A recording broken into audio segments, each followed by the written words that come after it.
ირაკლი კობახიძე და ქალბატონი ნინო წილოსანი საუბრობენ მზია ამაღლობელის სისხლის სამართლის საქმის ფაქტობრივ გარემოებებზე. ანუ ამას ხას უსმევ, იმიტომ რომ ჩვენ პოლიტიკურ შეფასებებს ნამდვილად არ დავდევთ.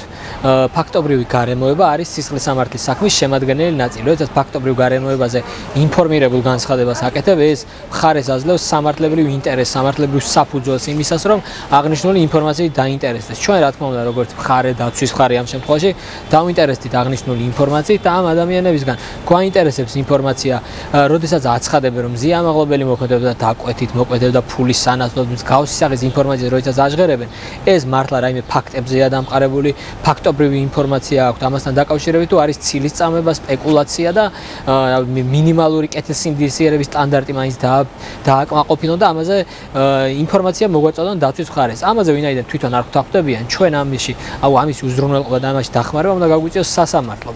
სასამართლო არის ის ერთადერთი ინსტიტუცია, რომელსაც შეუძლია რომ სავალდებულო წესით მიიყვანოს მოწმე თავისთან და მის მიერ სავარაუდოდ მის ხელთ არსებულ სავარაუდო ინფორმაციასთან დაკავშირებით მოითხოვოს აღნიშნული ინფორმაციის გაცემა, ანუ მოწმის დაკითხვა გასაგებ ენაზე რო ვთქვა. ჩვენ სასამართლოს ამას ვთხოვთ, თუმცა ის რა თქმა უნდა არ აკმაყოფილებს აღნიშნულ მოხელეებს, მაღალჩინოსნებს ხელს აფარებს, რითიც ახალისებს იმას, რომ მზია ამაღლობელის მიმართ ცილის წამება, უდანაშაულობის პრეზუმპცია კვლავაც გრძელდება და ეს ადამიანები ვერანაირ პასუხისმგებლობას ვერ გრძნობენ ამასთან დაკავშირებით. ჩვენ რა თქმა უნდა მიუხედავად იმისა, რომ ქალბატონი სახელაშვილი ყოველგვარი სამართლებრივი პრინციპების დარღვევით უარს შუამდგომლობის დაკმაყოფილებაზე, ამ შემთხვევაში უკვე მოგვიწევს, რომ აღნიშნულთან დაკავშირებით ვიდაოთ იმ ნაწილში, რომ ეს არის ცილის წამება და მათ მოუწევთ პასუხის გაცემა მართლ რაიმე ინფორმაციას ფლობენ თუ კიდევ ერთხელ რომ ვთქვა, სპეკულირებენ და ცილს წამებენ ქალბატონ მზია ამაღლობელს.